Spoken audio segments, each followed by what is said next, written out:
এত রাতে আমার রুমে কি তোমার? কেন, আমার নিজের ভাইয়ের রুমে আসতে আমি পারি না নাকি? তুই ভেতরে বসে কোনো আকাম করছিলি? ভাই তো বলো মুখে, কিন্তু কাজে তো সেটা মনে হয় না। তোমার সারাদিন তো শুধু হুকুম আর হুকুম।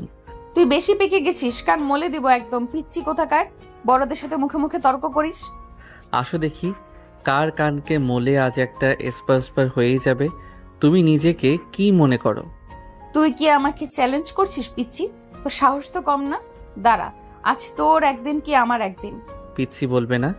আমি তোমার চেয়ে লম্বা আর শক্তিতেও অনেক বেশি। সেটা কি তুমি ভুলে গেছো? ওরে আমার শক্তিমান পুরুষ রে, দেখি তোর কত গায়ে জোর। আজ তোর কান যদি না ছিঁড়েছি তো আমার নামও নীলা না। আবির আর কথা না বাড়িয়ে নীলার হাত ধরে নিচের দিকে এক টানে নিয়ে আসে। নীলা তাল সামলাতে না পেরে সরাসরি আবিরের বুকের উপর এসে পড়ে। আবিরের দুই হাত নীলার কোমর শক্ত করে জড়িয়ে ধরে আছে। নীলার উষ্ণ নিঃশ্বাস আবিরের গলায় আছড়ে পড়ছে। ঘরের ভেতরের পরিবেশটা মুহূর্তেই একটা রোমান্টিক আর থমথমে রূপ নেয়। নীলা অবাক হয়ে আবিরের চোখের দিকে তাকিয়ে থাকে। সে বুঝতে পারে না এই পিচ্চি ছেলেটার গায়ে এত জোর কোথা থেকে এলো।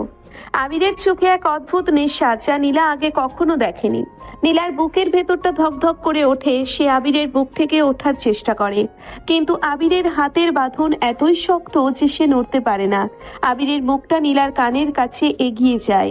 তার গরম নিঃশ্বাস নীলার ঘাড়ে সুরসুরি দিচ্ছে। নীলার সারা শরীরে একটা বিদ্যুৎ খেলে যায়। সে চোখ বন্ধ করে ফেলে। আবির খুব নরম গলায় নীলার কানের কাছে ফিসফিস করে কিছু বলতে যায়।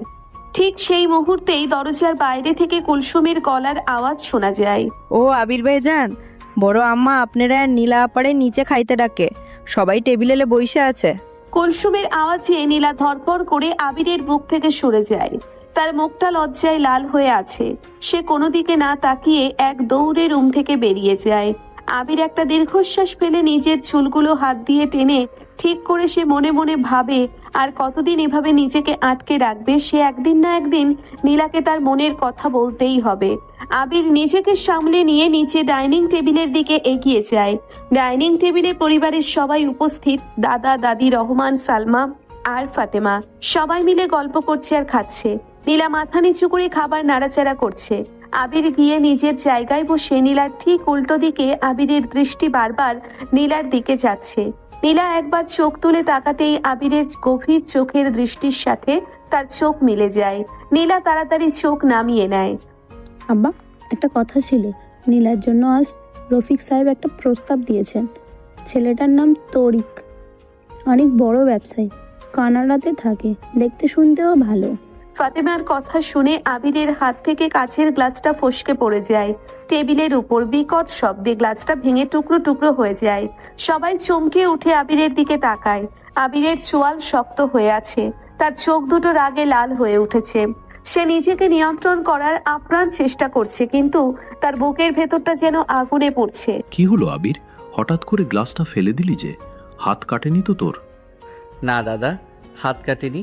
আমার শরীরটা হঠাৎ করে খুব খারাপ লাগছে, মাথাটা প্রচণ্ড ব্যথা করছে। আমি আজ আর খাবো না, আপনারা খান। আবির আর এক মুহূর্ত সেখানে দাঁড়ায় না। সে হনহন করে সিঁড়ি বেয়ে নিজের রুমের দিকে চলে যায়। পরিবারের সবাই অবাক হয়ে তার যাওয়ার দিকে তাকিয়ে থাকে। সালমা চিন্তিত হয়ে পড়ে ছেলের জন্য, কিন্তু নীলার বুকের ভেতরটা অন্যরকম একটা ব্যথায় মোচড় দিয়ে ওঠে। সে খুব ভালো করেই বুঝতে পারছে আবিরের এই হঠাৎ রেগে যাওয়ার কারণ কি, কিন্তু সে নিজের মনকে বোঝাতে চায় যে এটা তার ভুল ধারণা। আবির তো তার ছোট ভাই, এমন কিছু হতেই পারে না। ছেলেটার হঠাৎ কি হলো? সারাদিন তো ভালোই ছিল, আমি একটু গিয়ে দেখি ওর জ্বর এলো কিনা। আরে ছাড় তো সালমা, হয়তো ইউনিভার্সিটিতে কোনো ঝামেলা হয়েছে। তুই বসে খা। আমি যা বলছিলাম আব্বা, ছেলেটা কিন্তু আসলেই খুব ভালো, নীলার জন্য একদম পারফেক্ট হবে। হ্যাঁ, আমিও রফিকের মুখে শুনেছি ছেলেটা নাকি খুব ভদ্র আর প্রতিষ্ঠিত। নীলার মতো একটা মেয়ের জন্য এমন ছেলেই তো দরকার। আমরা কি আগামী শুক্রবার ওদের আসতে বলবো? তোরা যখন এত করে বলছিস তখন আসতে বল, দেখা যাক ছেলে কেমন। কিন্তু সবার আগে নীলার মতামত জানতে হবে। নীলামা, তোর কোনো আপত্তি নেই তো? দাদা নীলার দিকে তাকিয়ে প্রশ্নটা করেন। নীলা চুপ করে থাকে। তার কানে বারবার আবিরের সেই গরম নিঃশ্বাসের শব্দ আর বুকের ধুকপুকানি ভেসে আসছে। সে বুঝতে পারছে না তার কি বলা উচিত। সে শুধু মাথা নেড়ে সম্মতি জানায় যে তার কোনো আপত্তি নেই, কিন্তু তার চোখ দুটো ছলছল করে ওঠে, যা টেবিলে বসা কেউ খেয়াল করে না। শুধু দূরে দাঁড়িয়ে থাকা রনি আর সুমি একে অপরের দিকে তাকায়। তারা ছোট হলেও বাড়ির অনেক কিছুই বোঝে। ভাইয়ার কিন্তু খবর আছে, দেখিস ভাইয়া এই বিয়ে কিছুতেই হতে দিবে না। আমিও সেটাই ভাবছি।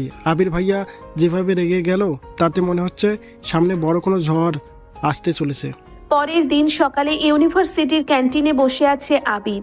তার মুখটা অন্ধকার। সে অনবরত কফির কাপে চামচ নেড়ে যাচ্ছে। তার সামনে বসে আছে তার সবচেয়ে কাছের বন্ধু সাকিব আর সাকিবের প্রেমিকা জয়া। সাকিব বেশ কিছুক্ষণ ধরে আবিরকে পর্যবেক্ষণ করছে। সে জানে আবিরের মনের ভেতর কি চলছে। কিরে দোস্ত, তুই এভাবে মুখ গোমড়া করে বসে আছিস কেন? কাল রাত থেকে তোর ফোন বন্ধ, ঘটনা কি আমাকে খুলে বলতো। আর বলিস না দোস্ত, আমার জীবনটা শেষ হয়ে যাচ্ছে। কাল রাতে বড় মা নীলার বিয়ের কথা তুলেছে একটা কানাডা প্রবাসী ছেলের সাথে, আর পরিবারের সবাই রাজিও হয়ে গেছে। নীলাও কোনো আপত্তি করেনি। বলিস কি, নীলা আপুর বিয়ে ঠিক হয়ে যাচ্ছে আর তুই এখানে বসে বসে কফি খাচ্ছিস? তুই না ওনাকে ভালোবাসিস, তাহলে কিছু করছিস না কেন? আমি কি করব জয়া, তুই তো জানিস নীলা আমাকে কি চোখে দেখে। সে সব সময় আমাকে পিচ্ছি মনে করে, আর বাড়ির কেউ আমাদের সম্পর্ক মেনে নেবে না, কারণ আমি ওর চেয়ে 2 বছরের ছোট। তুই একটা গাধা। বয়স দিয়ে কি ভালোবাসা মাপা যায় নাকি? তুই আজই গিয়ে নীলা আপুকে তোর মনের কথা বলবি, আর যদি সে রাজি না হয় তাহলে আমরা অন্য ব্যবস্থা করব। তুই চিন্তা করিস না, আমি আছি তো তোর সাথে। ঠিক সেই সময় সেখানে এসে হাজির হয় নাদিয়া। নাদিয়া রফিক সাহেবের মেয়ে। সে আবিরকে খুব পছন্দ করে এবং সুযোগ পেলেই আবিরের আশেপাশে ঘোরাঘুরির চেষ্টা করে। নাদিয়া আজ খুব সুন্দর করে সেজে এসেছে। সে এসে সরাসরি আবিরের পাশে বসে পড়ে। হাই আবির, কেমন আছো তুমি? কাল থেকে তোমাকে খুঁজছি, কিন্তু তোমার ফোন বন্ধ কেন? তুমি কি আজ বিকেলে ফ্রি আছো? আমরা কি একটু বাইরে যেতে পারি? আবির এমনিতেই রেগে আছে, তার উপর নাদিয়ার এই গায়ে পড়া স্বভাব তার একদম ভালো লাগে না। সে খুব বিরক্তি নিয়ে নাদিয়ার দিকে তাকায়। আমি খুব ব্যস্ত আছি নাদিয়া, আর আমার ফোন বন্ধ থাকলে তোমার এত সমস্যা কিসের? আমি কি তোমাকে কৈফিয়ত দেব? আরে তুমি এভাবে রেগে যাচ্ছ কেন? আমি তো শুধু বন্ধু হিসেবেই জিজ্ঞেস করছিলাম। আচ্ছা ঠিক আছে, পরে কথা হবে। নাদিয়া মন খারাপ করে সেখান থেকে চলে যায়। সাকিব আর জয়া একে অপরের দিকে তাকিয়ে হাসে। তারা জানে আবিরের মনে শুধু নীলা ছাড়া আর কারো জায়গা নেই। বিকালে বাড়ি ফিরে আবির সোজা ছাদে চলে যায়। তার মনটা খুব খারাপ। সে ছাদে গিয়ে দেখে নীলা সেখানে দাঁড়িয়ে চুল শুকাচ্ছে। নীলার পরনে একটা হালকা নীল রঙের শাড়ি, চুলগুলো ভেজা আর এলোমেলো। বিকালের মিষ্টি রোদে নীলাকে অদ্ভুত সুন্দর লাগছে। আবির কয়েক মুহূর্ত মুগ্ধ হয়ে নীলার দিকে তাকিয়ে থাকে। তার ভেতরের সব রাগ আর অভিমান যেন নিমেষেই ধুয়ে মুছে যায়। সে ধীর পায়ে নীলার দিকে এগিয়ে যায়। শাড়ি পরেছ কেন? আজ তো কোনো বিশেষ দিন না। আমার খুব ইচ্ছে হয়েছে তাই পড়েছি, তাতে তোর কি? তুই আমার সব কিছুতে নাক গলাবি না বলে দিচ্ছি। নাক গলালে কি করবে? তুমি আমাকে মারবে নাকি বকবে? তুই কিন্তু বেশি বাড়াবাড়ি করছিস আবির। কাল রাত থেকেই তোর হাব ভাব আমার ভালো লাগছে না। তুই আমার থেকে দূরে থাকবি। আবির আর নিজেকে আটকে রাখতে পারে না। সে এক ঝটকায় নীলাকে নিজের দিকে টেনে নেয়। নীলার পিঠ গিয়ে সোজা ছাদের রেলিংয়ের সাথে ধাক্কা খায়। আবির তার 2 হাত দিয়ে নীলাকে আটকে ফেলে। রেলিংয়ের সাথে তাদের দুজনের মাঝখানে কোনো দূরত্ব নেই। নীলার ভেজা চুলের সুবাস আবিরের পাগল করে দিচ্ছে। আবিরের চোখ দুটো নেশাতুর। সে নীলার মুখের একদম কাছে চলে যায়। নীলা ভয় আর উত্তেজনায় চোখ বন্ধ করে ফেলে। তার সারা শরীর কাঁপছে। আমি দূরে থাকতে চাই না নীলা, আমি তোমাকে চাই। তুমি কি বোঝো না আমি তোমাকে কতটা চাই? তুমি শুধু আমার, আর কারো না। ওই কানাডা প্রবাসী কেন, দুনিয়ার কেউ তোমাকে আমার থেকে কেড়ে নিতে পারবে না। আবির তুই এটা কি বলছিস? ছাড় আমাকে, কেউ দেখে ফেলবে প্লিজ। তুই বুঝতে পারছিস না আমরা কি করছি? এটা ঠিক না। তুই আমার ছোট। ছোট ছোট ছোট, এই একটা কথা ছাড়া তোমার মুখে আর কিছু নেই। আজ আমি তোমাকে বুঝিয়ে দেব আমি তোমার থেকে ছোট নাকি অন্য কিছু। আবির আর কোনো কথা শোনার সুযোগ না দিয়ে নিজের ঠোঁট দুটো নীলার গরম নীলার নরম ঠোঁটের উপর ডুবিয়ে দেয়। নীলা প্রথমে বাধা দেওয়ার চেষ্টা করে তার হাত দিয়ে, আবিরের বুকে ধাক্কা দেয়, কিন্তু আবিরের উন্মত্ত চুম্বনের কাছে সে খুব দ্রুত হার মানে। তার হাত দুটো আস্তে আস্তে আবিরের ঘাড় জড়িয়ে ধরে, সেও আবিরের চুম্বনে সাড়া দিতে শুরু করে। বিকালে নিস্তব্ধ ছাদে তাদের এই গোপন আর গভীর ভালোবাসার সাক্ষী হয়ে থাকে শুধু পড়ন্ত সূর্যের আলো। তুই কালকের পর আমার সামনে আসার সাহস কি করে পাস আবির? তোকে আমি আমার রুম থেকে বের হতে বলেছি না? তোমার রুম মানে কি? এটা আমাদের বাড়ি না। আর কাল যা হয়েছে তা তো কেবল শুরু ছিল। তুমি কি ভেবেছ আমি তোমাকে ওই কানাডা প্রবাসীর হাতে তুলে দেব? তুই ছোট ভাই হয়ে আমার সাথে এমন ব্যবহার করার সাহস কোথায় পাস? আমার বিয়ে যেখানে খুশি সেখানে হবে, তুই বাধা দেওয়ার কে? আমি তোমার ছোট ভাই না, আমি তোমার হবু স্বামী। আর এই অধিকারটা আমি কাল ছাদেই আদায় করে নিয়েছি। অসভ্য কথা বলিস না একদম। কাল যা হয়েছে তা একটু ভুল ছিল, তুই আমাকে জোর করেছিস। জোর করেছি নাকি তুমি নিজেও ওই চুম্বনে সাড়া দিয়েছিলে? সেটা কি আয়নার সামনে দাঁড়িয়ে বলতে পারবে? আমি তোকে ঘৃণা করি আবির, তুই আমার জীবনটা বিষিয়ে দিচ্ছিস।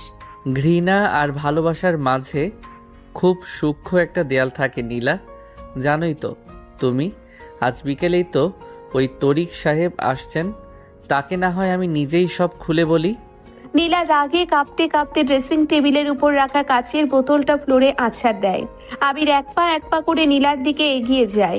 নীলা ভয়ে পিছিয়ে গিয়ে দেওয়ালের সাথে মিশে যায়। আবির নীলার খুব কাছে গিয়ে দাঁড়ায় আর নীলার কপালে আলতো করে একটা চুমু দেয়। নীলা চোখ বন্ধ করে ফেলে, তার বুকটা আবার ধড়ফড় করতে শুরু করে। আবির মুচকি হেসেই রুম থেকে বেরিয়ে যায়।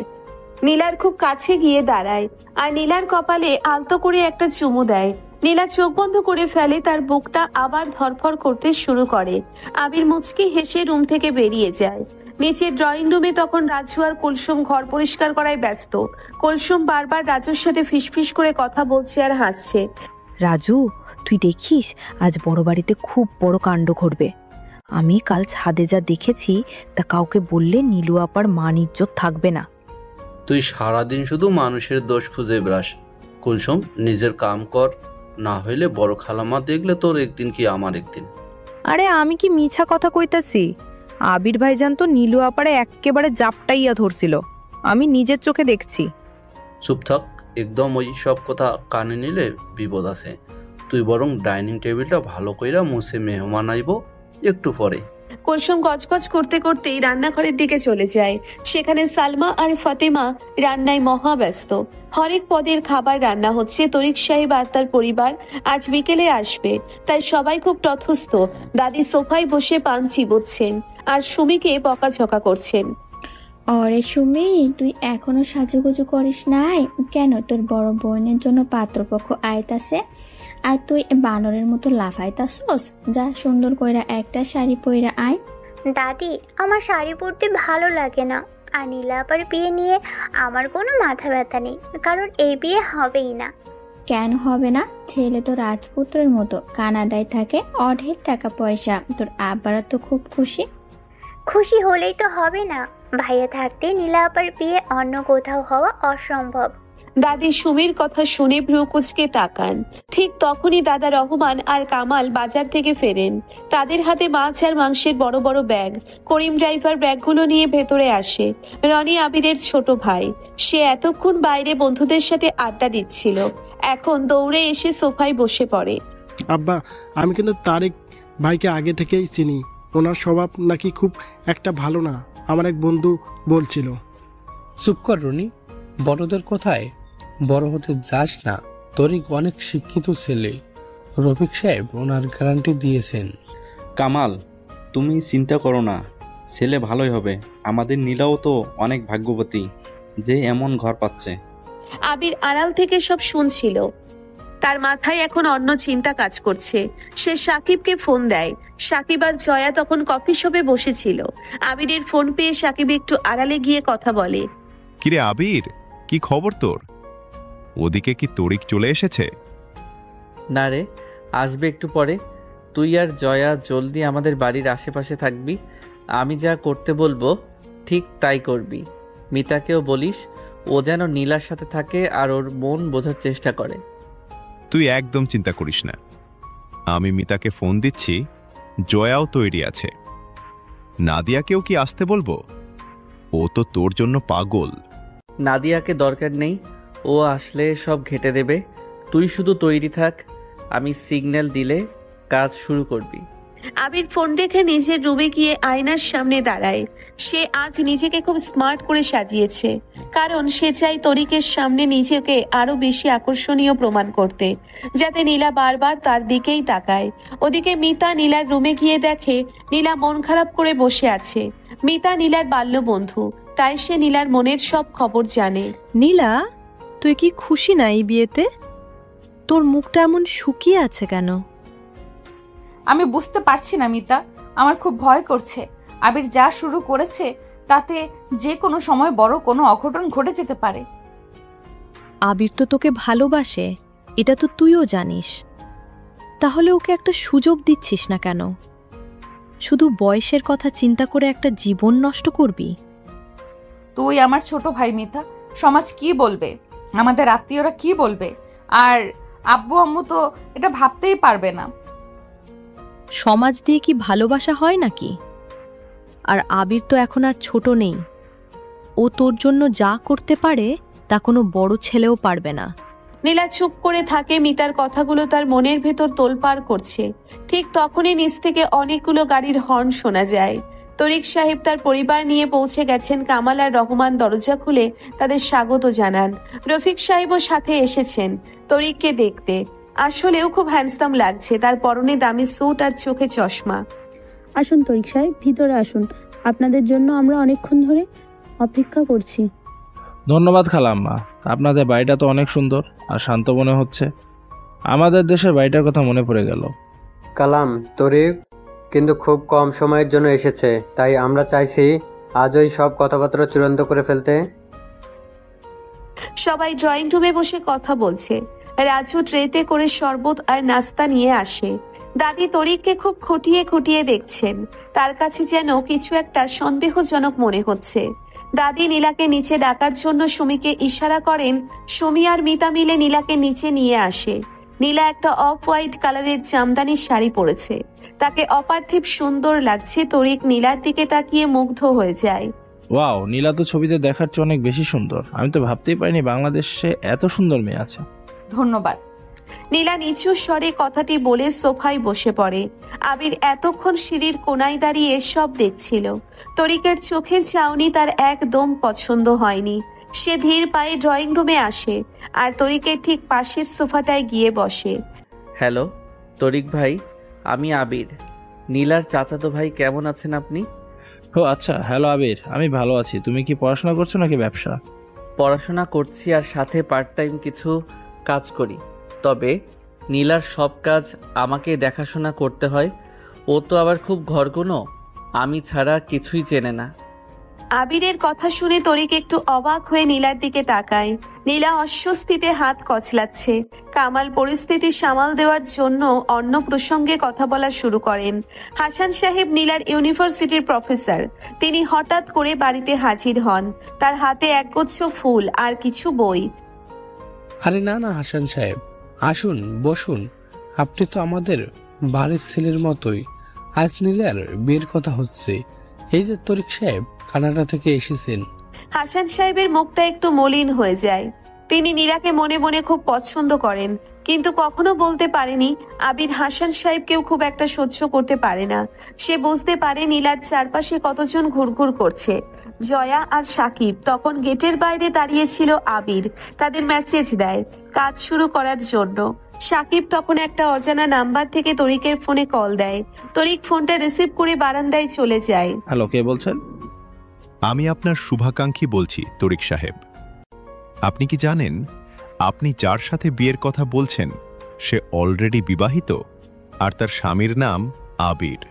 আপনি যদি বিশ্বাস না করেন তবে এখনই ছাদে গিয়ে দেখুন, ওখানে ওদের কিছু পার্সোনাল জিনিস আছে। তরিকের কপালে ঘাম জমে যায়। সে ফোনটা কেটে দিয়ে গুমোট মুখে ড্রয়িং রুমে ফিরে আসে। সে সবার দিকে আর চোখে তাকাচ্ছে, বিশেষ করে আবিরের দিকে। আবির তখন খুব স্বাভাবিক ভঙ্গিতে কফি খাচ্ছে। তরিক নিজেকে সামলে নিয়ে কামালের দিকে তাকায়। কামাল সাহেব, আমার কিছু কথা বলার ছিল নীলার সাথে একান্তে। আপনারা কি অনুমতি দেবেন? অবশ্যই অবশ্যই। নীলামা, তরিককে নিয়ে ছাদে যাও, ওখানে ঠান্ডা বাতাস আছে, তোমরা একটু কথা বলো। নীলা অনিচ্ছা সত্ত্বেও তরিকের সাথে ছাদে যায়। আবিরও পেছন পেছন যাওয়ার চেষ্টা করে, কিন্তু সালমা তাকে আটকে দেয় রান্নাঘরে কিছু কাজের জন্য। আবির খুব বিরক্ত হয়, কিন্তু মায়ের কথা ফেলতে পারে না। ছাদে যাওয়ার পর তরিক নীলার খুব কাছাকাছি গিয়ে দাঁড়ায়। নীলা, তোমার সাথে কি আবিরের কোনো বিশেষ সম্পর্ক আছে? আপনি এসব কি বলছেন? ও তো আমার ভাই, আমরা একসাথে বড় হয়েছি। কিন্তু আমার কাছে খবর আছে তোমরা নাকি গোপনে বিয়ে করেছো, আর এই বাড়িতেই সব হচ্ছে। মিথ্যে কথা এসব। আপনি এসব কথা কোথা থেকে শুনলেন? আবির একটু চঞ্চল, কিন্তু ও এমন কিছু করবে না। তরিক নীলার হাত ধরার চেষ্টা করে, কিন্তু নীলা দ্রুত হাত সরিয়ে নেয়। ঠিক তখনই সাকিবের শেখানো মতে রাজু দৌড়ে ছাদে আসে আর চিৎকার করতে থাকে। ও নীলু আপা, নিচে জলদি আসেন। আবির ভাইজানের কি যেন হয়েছে, ওনার মুখ দিয়া ফেনা বাইর হইতাছে, সবাই কান্নাকাটি করতেছে। নীলা রাজুর কথা শুনে কলিজা কেঁপে ওঠে। সে তরিককে ওখানে ফেলে রেখেই এক দৌড়ে নিচে নেমে আসে। আবিরের রুমে গিয়ে দেখে আবির বিছানায় শুয়ে আছে আর সবাই তাকে ঘিরে ধরে আছে। আবির গোঙাচ্ছে আর নাটক করছে। সে আসলে সুস্থ, কিন্তু তরিককে তাড়ানোর জন্য এই পরিকল্পনা করেছে। নীলা আবিরের মাথার কাছে গিয়ে বসে পড়ে, তার চোখে পানি। আবির, তোর কি হয়েছে? তুই কথা বলছিস না কেন? চোখ খোল আবির। নীলা, আমার খুব কষ্ট হচ্ছে, মনে হয় আমি আর বাঁচব না। তুমি কি ওই তরিককে বিয়ে করবে? না, আমি কাউকে বিয়ে করব না। তুই সুস্থ হয়ে ওঠ, আমি তোর সব কথা শুনবো। আমি তোকে ছাড়া কিছুই বুঝবো না। নীলার কথা শুনে আবির মনে মনে হাসে, কিন্তু মুখে যন্ত্রণার অভিনয় চালিয়ে যায়। তরিক নিচে নেমে এসে এই অবস্থা দেখে খুব বিরক্ত হয়। সে বুঝতে পারে এখানে কিছু একটা গোলমাল আছে। রফিক সাহেব তরিককে নিয়ে বাইরে চলে যান আর বলেন এখন কথা বলার পরিবেশ নেই, তারা পরে যোগাযোগ করবেন। তরিক চলে যাওয়ার পর আবির হুট করে বিছানায় উঠে বসে আর হাসতে হাসতে শুরু করে। বাড়ির সবাই অবাক হয়ে তার দিকে তাকিয়ে থাকে। কিরে, তুই তো ঠিক আছিস, তাহলে এতক্ষণ এমন করলি কেন? আমাদের তো জান বের হয়ে যাচ্ছিল। দাদা, এই তরিক লোকটা ভালো না, ও নীলার যোগ্যই না, তাই ওকে তাড়ানোর জন্য এইটুকু নাটক করতেই হতো। আবির, তুই এটা কি করলি? আমাদের মা নিজের সব শেষ করে দিলি রফিক সাহেবকে। এখন আমি কি মুখ দেখাবো? আব্বু, মান ইজ্জতের চেয়ে নীলার সুখ অনেক বেশি বড়। ওই লোকটা নীলার হাত ধরার চেষ্টা করছিল ছাদে, সেটা কি ভালো কাজ? নীলা বুঝতে পারে আবির তাকে মিথ্যা বলে ভয় পাইয়েছে। সে রাগে অগ্নিশর্মা হয়ে আবিরের দিকে তেড়ে যায়। তুই এত বড় মিথ্যাবাদী আবির! তুই জানিস আমার কত ভয় লেগেছিল। আমি তোকে আর বিশ্বাস করব না। ভয় লেগেছিল কারণ তুমি আমাকে ভালোবাসো নীলা। আজ সবার সামনে স্বীকার করো যে তুমি তরিককে না আমাকে চাও। নীলা সবার সামনে লজ্জায় লাল হয়ে যায়।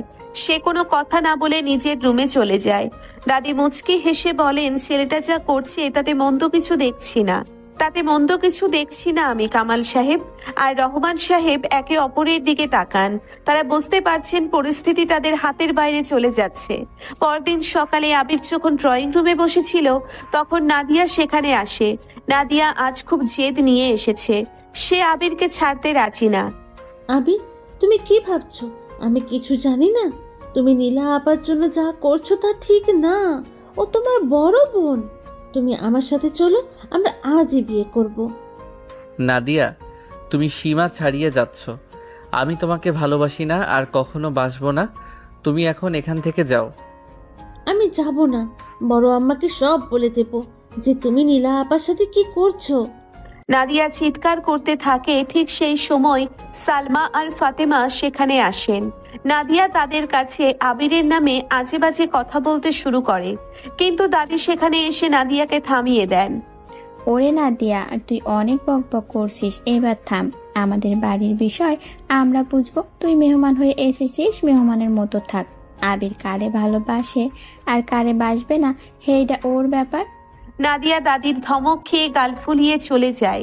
করিম ড্রাইভার তখন গাড়ি নিয়ে বাইরে যাচ্ছিল। আবির করিমকে ডেকে বলে তাকে ইউনিভার্সিটিতে নামিয়ে দিতে। পথে আবির সাকিবের সাথে দেখা করে। তারা পরবর্তী পরিকল্পনার কথা ভাবে। হাসান সাহেব প্রফেসর মানুষ হয়েও নীলার বাড়িতে প্রায়ই আসছেন। এটা আবিরের জন্য একটা বড় দুশ্চিন্তার বিষয়। আবির ঠিক করে হাসান সাহেবকেও একটা শিক্ষা দিতে হবে। রাতে ডাইনিং টেবিলে সবাই যখন খেতে বসেছে তখন হঠাৎ করে লোডশেডিং হয়ে যায়। পুরো বাড়ি অন্ধকারে ডুবে যায়। জয়া আর সুমি মিলে আগে থেকেই মেইন সুইচ বন্ধ করে দিয়েছিল। অন্ধকারের সুযোগে আবির নীলার পাশে গিয়ে বসে আর টেবিলের নিচ দিয়ে নীলার হাত শক্ত করে ধরে ফেলে। নীলা চমকে ওঠে, কিন্তু সে চিৎকার করতে পারে না, কারণ সবাই আশেপাশে বসে আছে। ছাড় আবির, কেউ দেখে ফেলবে। কি করছিস তুই? কেউ দেখবে না, এই অন্ধকারের আমি আর তুমি ছাড়া কেউ নেই। তোমার কি ভালো লাগছে না আমার হাতের স্পর্শ? তুই একটা আস্ত শয়তান আবির। তুই কেন আমাকে শান্তিতে থাকতে দিবি না? শান্তি তো আমার কাছেই পাবে নীলা। একবার আমার বুকে মাথা রাখো, দেখবে সব ভয় দূর হয়ে গেছে। আবির নীলার কানের কাছে গিয়ে ফিসফিস করে কথাগুলো বলে। নীলার সারা শরীরে কাঁটা দিয়ে ওঠে। সে আবিরের হাত থেকে নিজের হাত ছাড়ানোর চেষ্টা করে, কিন্তু আবির আরো শক্ত করে ধরে রাখে। ঠিক সেই মুহূর্তেই মোমবাতি জ্বালিয়ে কুলসুম সেখানে আসে। মোমবাতির আলোতে আবির খুব দ্রুত নিজের হাত সরিয়ে নেয়। নীলা দ্রুত খাবার শেষ করে নিজের রুমে চলে যায়। সে আয়নার সামনে দাঁড়িয়ে নিজের লাল হয়ে যাওয়া হাতটা দেখে আর মনে মনে হাসে। সে বুঝতে পারে সেও আবিরের এই পাগলামিগুলো এখন উপভোগ করতে শুরু করেছে, কিন্তু তার বিবেক বারবার তাকে বাধা দিচ্ছে। আবির তখন বারান্দায় দাঁড়িয়ে সিগারেট খাচ্ছিল। সাকিব তাকে মেসেজ দেয় যে হাসান সাহেব নাকি কাল নীলাকে নিয়ে লাইব্রেরিতে যাওয়ার প্ল্যান করেছেন। আবির মেসেজটা দেখে রাগে ফুঁসতে থাকে। সে ঠিক করে কাল লাইব্রেরিতে এক বিশাল কাণ্ড ঘটাবে, যাতে ওই প্রফেসর আর কখনো নীলার দিকে তাকানোর সাহস না পায়। পরের দিন সকালে নীলা যখন লাইব্রেরিতে যাওয়ার জন্য তৈরি হচ্ছে, তখন আবির তার রুমের সামনে এসে দাঁড়ায়। আজ তুমি লাইব্রেরিতে যাবে না নীলা, ওই প্রফেসরের সাথে যাওয়ার কোনো দরকার নেই। তুই কে আমাকে আটকানোর? আমি ওনার কাছে কিছু ইম্পর্টেন্ট কাজ আছে বলে যাব। আমি কে তা তো কাল রাতেই বুঝিয়ে দিয়েছি। আজ যদি তুমি ওই প্রফেসরের সাথে এক কদমও হাঁটো, তবে আমি নিজেকে শেষ করে দেব বলে দিলাম। নীলা আবিরের চোখের দিকে তাকিয়ে বুঝতে পারে সে মোটেও মজা করছে না। আবিরের চোখে এক অদ্ভুত জেদ আর পাগলামি। নীলা ভয়ে পিছিয়ে যায়। সে বুঝতে পারে আবির যা বলে তা করে দেখায়। সে হাসান সাহেবকে ফোন করে মানা করে দেয় যে সে আজ আসতে পারবে না। হাসান সাহেব মন খারাপ করলেও কিছু বলেন না। আবির বিজয়ের হাসি হেসে নীলার হাত ধরে তাকে নিয়ে ছাদে যায়। সেখানে হালকা বৃষ্টি পড়ছে। বৃষ্টির ঝাপটায় নীলার গায়ের ওড়না ভিজে শরীরে লেপ্টে গেছে। আবির নীলার কোমরে হাত দিয়ে তাকে নিজের খুব কাছে টেনে নেয়। নীলা এবার আর বাধা দেয় না, সেও আবিরের বুকে মাথা রাখে। বৃষ্টির শব্দে তাদের হৃদস্পন্দন এক হয়ে যায়। তুমি শুধু আমার নীলা, এই কথাটা আজ মন থেকে বলো, তবেই আমি তোমাকে মুক্তি দেব। আমি জানি না আবির, আমি শুধু জানি তোকে ছাড়া আমি থাকতে পারছি না। কিন্তু আমাদের এই সম্পর্ক কি কখনো পূর্ণতা পাবে? পাবে নীলা, আমি সেটা করে দেখাবো।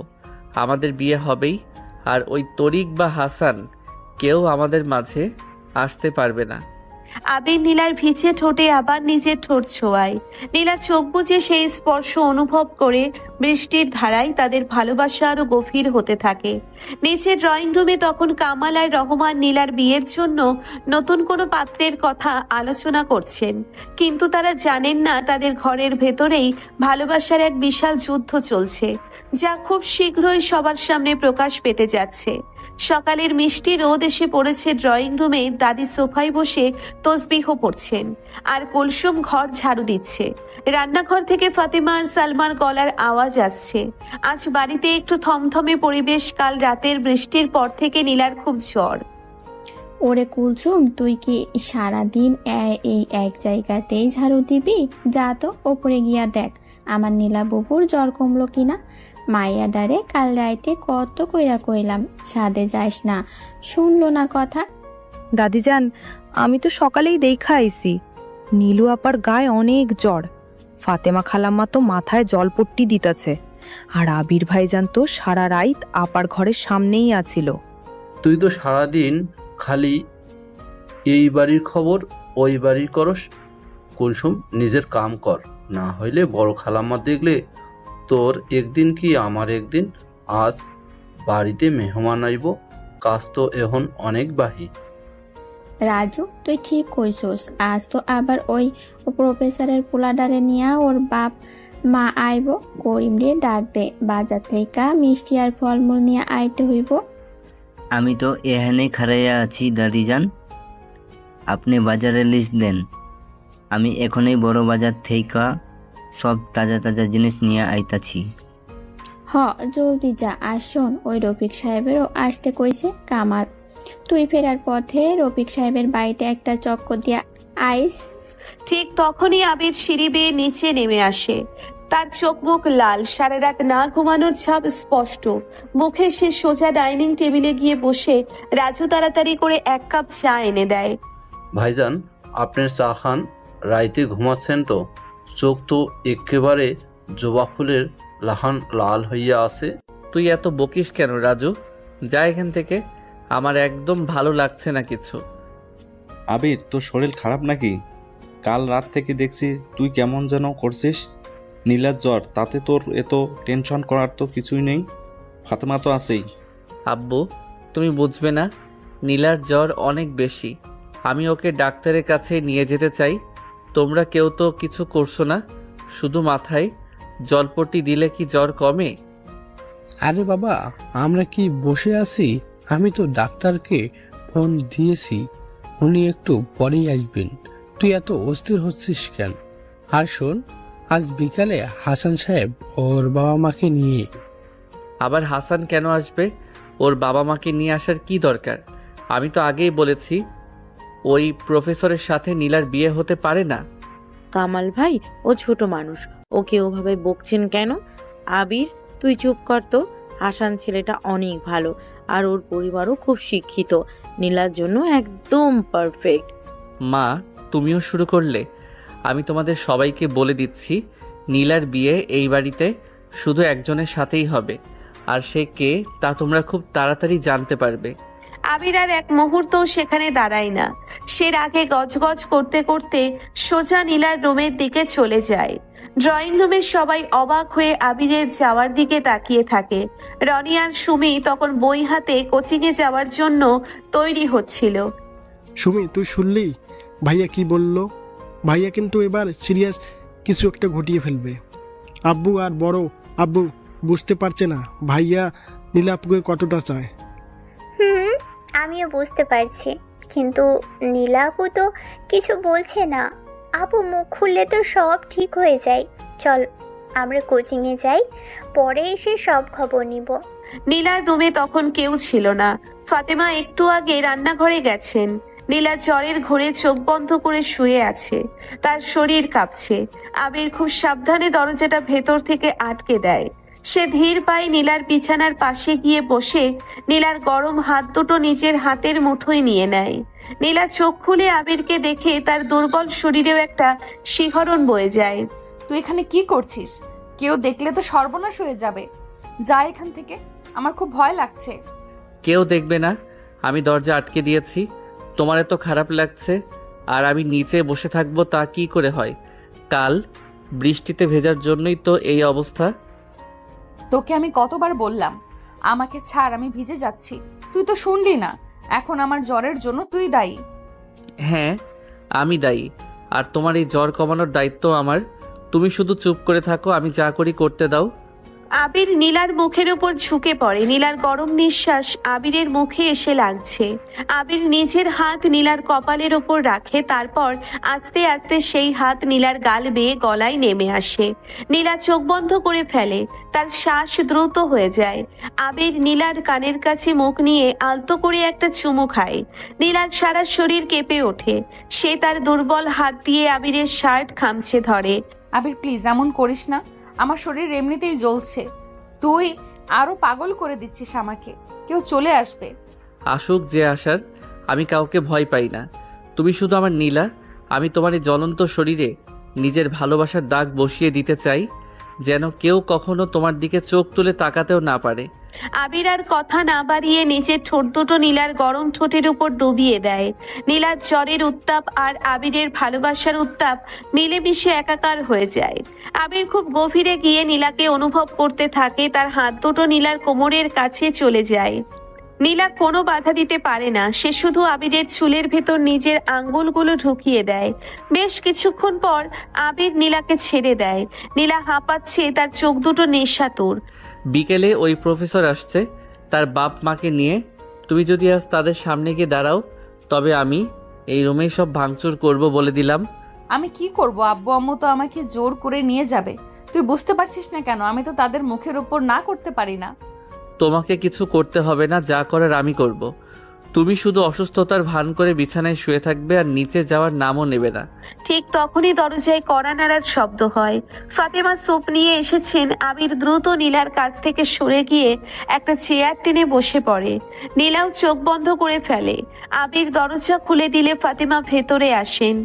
কিরে, তুই এখানে দরজা বন্ধ করেছিল কেন? নীলা এখন? এমনি বড় মা, আমি তো এইমাত্র এলাম আর দেখলাম দরজা একটু ভেড়ানো ছিল, তাই ভালো করে লাগিয়ে দিয়েছি। নীলার জ্বর তো কমছে না, আমি ওকে ডাক্তারের কাছে নিয়ে যাই। না, ডাক্তার তো একটু পরেই আসবে। আমি স্যুপ নিয়ে এসেছি, নীলাকে খাইয়ে দিই। তুই যা, নিচে গিয়ে দেখ ডাক্তার এলো কিনা। আবির মাথা নেড়ে নিচে চলে যায়। দুপুরে আবির সোজা সাকিবের সাথে দেখা করতে যায়। ইউনিভার্সিটির পেছনের মাঠে জয়া আর মিতাও সেখানে ছিল। নাদিয়াও খবর পেয়ে সেখানে হাজির হয়েছে। সে কিছুতেই আবিরকে হাতছাড়া করতে চায় না। কিরে আবির, তুই তো বললি বিকেলে ওই প্রফেসর আসছে, এখন কি করবি? আমরা কি আগের মতো কোনো প্ল্যান করব? না, এবার আর কোনো লুকোচুরি না। আমি আজ সবার সামনে সব সত্যি বলে দেব। আমি আর এই অভিনয় সহ্য করতে পারছি না। তুই কি পাগল হলি আবির? তোর আব্বু আর বড় আব্বু তোকে মেরেই ফেলবে, আর নীলার ওপরও অনেক রাগ করবে। নীলা এমনিতেই অসুস্থ। মিতা ঠিকই বলছে, তুই এত জলদি সব বলে দিলে হিতে বিপরীত হতে পারে। তুই বরং আমাদের একটা প্ল্যান করতে দে। আমরা এমন কিছু করব যাতে ওই প্রফেসর নিজেই বিয়ে ভেঙে দেয়। তোমরা এসব কি বলছো? আবির, তুমি কেন নীলা আপার পিছনে পড়ে আছো? উনি তো তোমার বড় বোন। আমি তো তোমাকে ভালোবাসি। তুমি আমাকে বিয়ে করো, আমি সব ঠিক করে দেব। তুমি চুপ করবে নাদিয়া? আমি তোমাকে বারবার বলেছি আমার জীবনে শুধু নীলা আছে, আর কেউ নেই। তুমি কেন গায়ে পড়ে অপমানিত হতে আসো? আমি অপমানিত হচ্ছি না, তুমি অপমানিত হবে যখন তোমার পরিবার তোমাকে ধাক্কা দিয়ে বের করে দেবে। আমি আজই বড় আম্মাকে গিয়ে সব বলে দেব। এই মেয়ে, তুমি বেশি বাড়াবাড়ি করছো কিন্তু। তুমি যদি আবিরের কোনো ক্ষতি করার চেষ্টা করো তবে আমি তোমাকে ছাড়ব না। তুমি এখন এখান থেকে যাও। নাদিয়া রাগে ফুঁসতে ফুঁসতে সেখান থেকে চলে যায়। আবির মাথার চুলগুলো হাত দিয়ে টেনে ধরে সে খুব চিন্তায় পড়ে যায়। এদিকে বিকেলে ড্রয়িং রুমে এক বিশাল আয়োজন। হাসান সাহেব তার বাবা মা এবং ছোট বোনকে নিয়ে এসেছেন।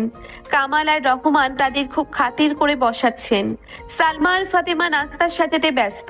দাদি আর দাদা সোফায় বসে তাদের সাথে গল্প করছেন। রফিক সাহেবও এসেছেন। তরিকের বিয়ের প্রস্তাব ভেঙে যাওয়ার পর তিনি হাসানের সেই প্রস্তাবে খুব খুশি। কালাম সাহেব, আমি তো আগে বলেছিলাম হাসান ছেলেটা হীরার টুকরো। আপনারা দেরি না করে আজই আংটি পরিয়ে দিন। রফিক সাহেব ঠিকই বলেছেন কামাল সাহেব।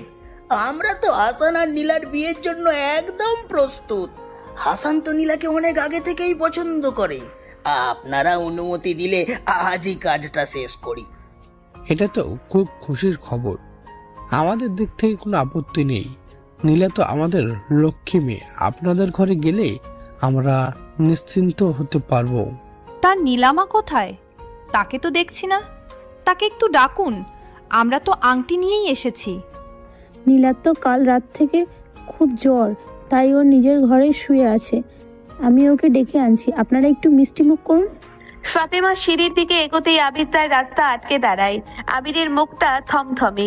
আবিরের পেছনে সাকিব আর মিতাও এসে দাঁড়িয়েছে। তারা আবিরকে সাপোর্ট দেওয়ার জন্য এসেছে। বড় মা, নীলা নিচে আসবে না। ওর অনেক জ্বর, ও বিছানা থেকে উঠতে পারছে না। আপনারা ওনাকে আংটি পরাতে পারবেন না? আবির, তুই আবার শুরু করলি? তুই সরে দাঁড়া। ফাতেমা, তুই যা, নীলাকে নিয়ে আয়। একটুখানের জন্য হলেও ওকে নিচে আসতে হবে। আমি তো বললাম নীলা আসবে না। আব্বু, তোমরা জোর করছো কেন? ও অসুস্থ, আর আমি থাকতে কেউ ওকে জোর করে নিচে আনতে পারবে না। আবির, তুমি এত উত্তেজিত হচ্ছ কেন? নীলা অসুস্থ হলে আমরা তো শুধু আন্টি পরিয়ে চলে যাব। ওকে তো আর কাজ করতে বলছি না। আপনি চুপ থাকুন প্রফেসর সাহেব। আপনি ইউনিভার্সিটিতে পড়ান বলে কি অন্যের বাড়ির ব্যাপারেও নাক গলাবেন? নীলা আপনাকে বিয়ে করবে না, এটা কি আপনি বোঝেন না? কামাল সাহেব, এই ছেলেটাকে, ও আমাদের সাথে এভাবে কথা বলছে কেন? আপনারা কি তাকে কোনো শাসন করেন না? আবির, তুই একদম চুপ কর। তুই আমাদের অপমান করছিস। বড়দের সামনে কিভাবে কথা বলতে হয় তুই ভুলে গেছিস। যা, তুই নিজের ঘরে যা। আমি কোথাও যাব না দাদা। তোমরা আমার কথা কেন শুনছো না? আমি নীলাকে ভালোবাসি, আর নীলাও আমাকে ভালোবাসে। আমি কিছুতেই এই বিয়ে হতে দেব না। আবিরের কথায় পুরো ড্রয়িং রুমে পিনপতন নীরবতা নেমে আসে। সবাই স্তব্ধ হয়ে আবিরের দিকে তাকিয়ে থাকে। কামাল সাহেবের মুখ রাগে লাল হয়ে ওঠে। তিনি এক ছুটে গিয়ে আবিরের গালে সজোরে একটা চড় মারেন। চড়ের শব্দে পুরো বাড়ি কেঁপে ওঠে। আবির গাল চেপে ধরে, কিন্তু তার চোখ থেকে একটুও পানি পড়ে না। সে একদৃষ্টিতে কামালের দিকে তাকিয়ে থাকে। বেয়াদব ছেলে, তুই এত বড় কথা বলার সাহস কোথায় পেলি? নীলা তোর বড় বোন, তুই এই নোংরা চিমটে মাথায় আনলে কি করে? আজ আমি তোকে বাড়ি থেকে বের করে দেব। কামাল ভাই, ওকে মারবেন না। ও তো ছেলে মানুষ, না বুঝেই বলে ফেলেছে। আবির, তুই মাপ চা বড় আব্বুর কাছে। তাড়াতাড়ি বল, তুই মজা করেছিস। আমি কোনো মজা করিনি মা। আমি সত্যি বলছি, আমি নীলাকে আমার বউ হিসেবে মেনে নিয়েছি, আর কাল রাতে আমি ওর সাথে ছাদে। আবির কথা শেষ করার আগেই নীলা সিঁড়ি দিয়ে নিচে নেমে আসে। তার পরনে একটা সাধারণ সুতির 3 পিস, চুলগুলো এলোমেলো, আর মুখটা জ্বরে ফ্যাকাশে হয়ে আছে। সে সিঁড়ির মাঝখানে দাঁড়িয়ে হাঁপাচ্ছে। সবাই নীলার দিকে তাকায়। আব্বু, তুমি আবিরকে মেরো না।